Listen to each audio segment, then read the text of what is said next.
the ama Ghana for near the kind ye Yokopimo Ewo Krobia Kumasi Asante Kotoko Womo Aswe Enam Enema Esia Kusiada Aichemo Ewo Baba Nyara Sports Stadium to know Esia the Ghana Football Association Womo at the punishment abomse for now dear Kotoko entimi embo home matches ewo Baba Nyara Sports Stadium obi ensheda enim ebia da potia F4 no ebe left sa band nemo for now the Kotoko home matches no obi enim baby ebeba su de bia eba su bia no ye de ebema Ghana for nemo ye hwese ensa ebe ka Kennedy Boachi ansa ne no etimi edin komo afa sansem hu nemo enye sa asotwe no nko a womo Abranta ne din de nidako ono si refer no to the ethics committee ya behwe na ye no nyina adi enkomo afa nemo Kennedy about man so quick one. Hello Kennedy, what me come about UTV na no pay.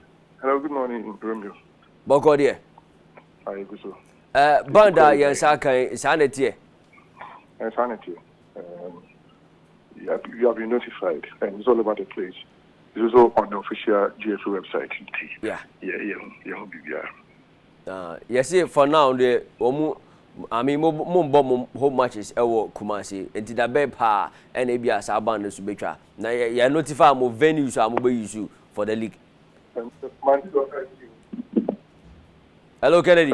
Yeah, Romeo. Be say for now no ye nim say mo match ewo Kumasi ya notify mo say bia bobo e bia this venue and I say for how long na sa ban no e be da Kotoko for so. Oh, the chance a better gift for nothing. With the strictness of decision automatically for now. A temporary ban pending the hearing by the discipline committee of the GFA. And to the CBA pending for quickly. I'm a meeting a more decision by so you did say most definitely you need those game now in case you don't come to discipline there. Intimate Kumasi. But once I'm pending for international center, you did say committee at nothing term, this one committee meet matter center. Now, you should be taking and I say hearing be some of it. Now you should be no. See you for now, they are accepted the decision by the GFA. If you say the game is guided by rules and regulations. Now, once you could the BBC is here, we have accepted it. See your concentration is on the game against Mediama tomorrow, but it's very unfortunate. You have to say, as you do the yes, we can educate your supporters on the need to stay when it is that and same be quite avia and Koyima club. Oh, okay. Now, Kotoko fan na ye proud no. And the situation at say Oshe daily guide the child say 4 bullets and ye the affinity team. A bullet pa and I say a rubber bullet. Rubber bullet 4 and a year for about 17. But the situation need to say. Sunday Indiana critical, but the better confirmatory teaching of doctors now, Dr. Andy, and the team of doctors, and the Kotoko medical team, headed by Dr. Trimisi, and Andy Emmanuel Sewusumilana, and the nurses are, and the doctors are more confirmatory accident and emergency unit. The better master pass, I'm a bomb home and making sure, say, I'm very value practitioner, Sunday in May. Police force open for someone to recognize the regional command. I'm also deputy commander on our team as a confirmation again. I be here a branch here no, CBN hotel.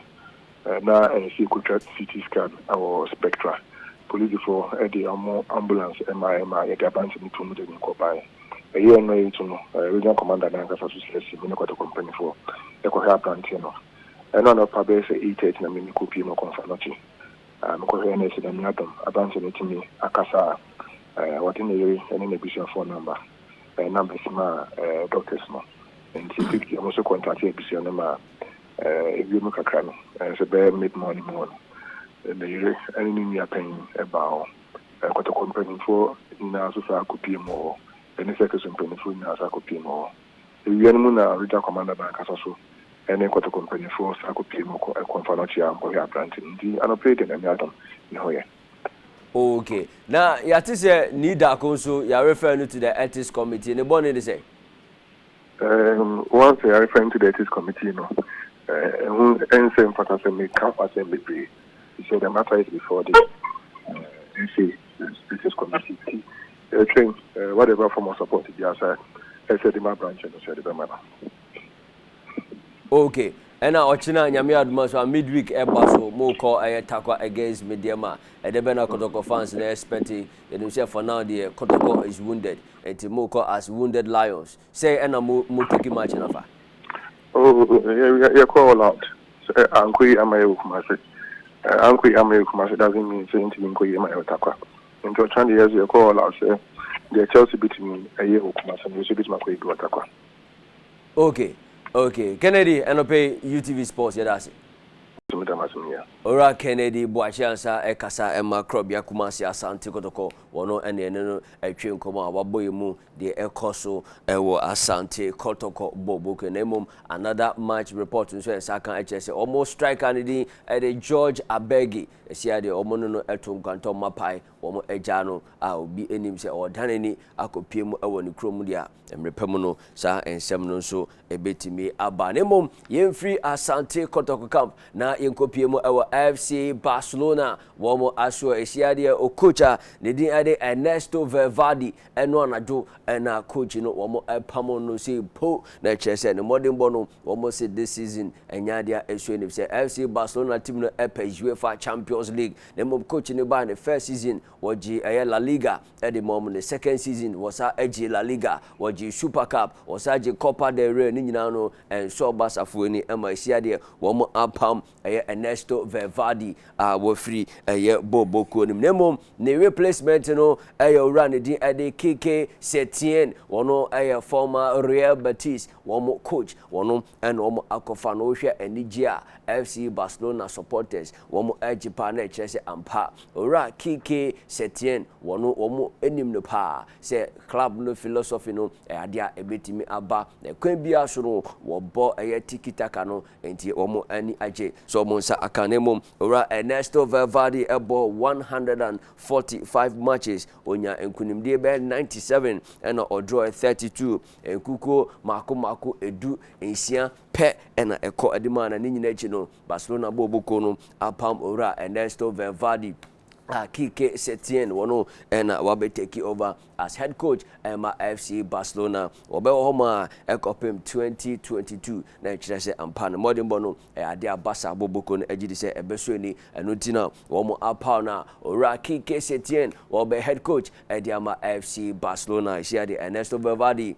wonya coach biem megidi se danko akuebo ene ora Jesse ansa mo nyina eni age na kwame o mani age o mu bose obi enim adekontia Ernesto Valverde wayo ma no mo eni age se apam no sia de Kike Setien wono ene head coach FC Barcelona. Afia kopie mo ewo latest transfer news edia him ewo Europe report no HSA around din de Barcelona and Chelsea nyina no nko omo epe saplanemo report back on so urban HSA Chelsea womo striker Olivier Giroud wonya agia tumso kusiakan ediama Inter Milan transfer news edia him ewo Europe. Squadron Mustafi player Osiakai Edma Arsenal Ganes EPO on emu na reporter Eban Enese Galatasaray ene Abranten edin komo akonimia enchebia no Abranten no edin ebetre Turkey edin sa akoshen kratas edema Galatasaray bobuko no Bruno Fernandes Osiakai Edma Sporting Lisbon Portugal mo league emu midfielder ba kwa ne modimbo esuani pa na ensema Eban Enese Manchester United editim ni penifo edin komo akonimia bibia eda na akwanso enyewa wase na wotwe ba ne wie no na Bruno Fernandes edin sa be shenkrata se ama Manchester United bobuko no Fernando Llorente player Edma Tottenham Hotspur na so Siakan Edma Napoli Italy man emu on loan na oba Tottenham dia omo key striker anidi Eddie Harry Kane there we pra ontumi Siakan former Tottenham Hotspur and to reporter Eban said that Chibiano and champion for Besanso to sa Fernando Llorente no be Siakan Edma Tottenham Hotspur.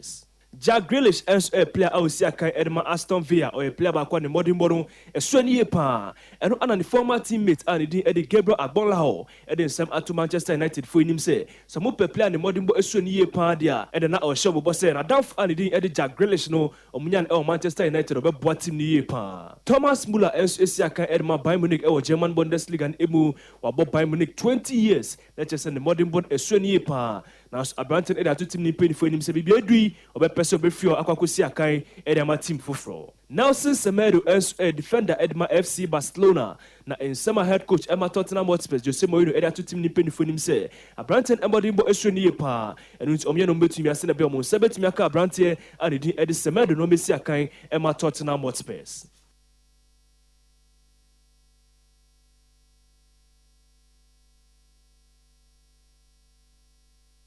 Ke free air transfer window near Kopiemo or around the Dangote Alinko Dangote reporter Urban HSA was in a near brepa said the year 2021 or better Arsenal Bobuko and pen for Emma Quine send a bear obetimi ato Arsenal the Gunners. Arsenal the Gunners team Cassia or Europe no Musia Kai or EP on Emu. Uko EPO League Log ni esudia Arsenal etoso 10th na just afi enya dia nyama eshada koye edema Arsenal bobu kun EPO on emu na oba ebimemu ha se dia owura ba kwa o sika ye pa no Nigeria ni de ani din ede Aliko Dangote na mi bi etwem eba bontin se owura ni se afi 2020 obeti scheme odu ato Arsenal bobu kun ama Arsenal team no abe ne de na nsema owura Aliko Dangote ede atu nsentofo enim se ono a na kan se afi anko beto Arsenal bobu kun no aboa atutu nyama se na be Arsenal betumi afa ne ntuma pa efra EPO emusa as na European football na so afi nyama bebre wono ma oya odni sika bebre na so ahye ma ohwe nim kwan se so beba mfaso kese pa ede ma no enu nti nsema de ba bonti sa afi obeto Arsenal bobu no enya dia ebeba so na mu afi 2021 de ekwan bia so na business ahodra oye no ebedu na we wie bibia obenye sika sefata ede ma mpinifo se de be Arsenal bobu no ebe ne de afi 2021 emu osi afi ade ba ko se ni suye pa ni oil refinery business a odi echi na eno anodi ne sika kese na ahyem anyame ya aduma afi eba ne wie ya obewie ama eno so eso ba mfaso kese pa edama no eno ti 2021 o hye obibia ebo se Arsenal bobo no obeti skemu dupa ato bobo no atoto nyama ato players omons omodimbo esuani ama wa besi akan edama Arsenal bobo no eno ti 2021 de Aliko Dangote ehye obibia ebo se Arsenal bobo no ebeba aba be ne de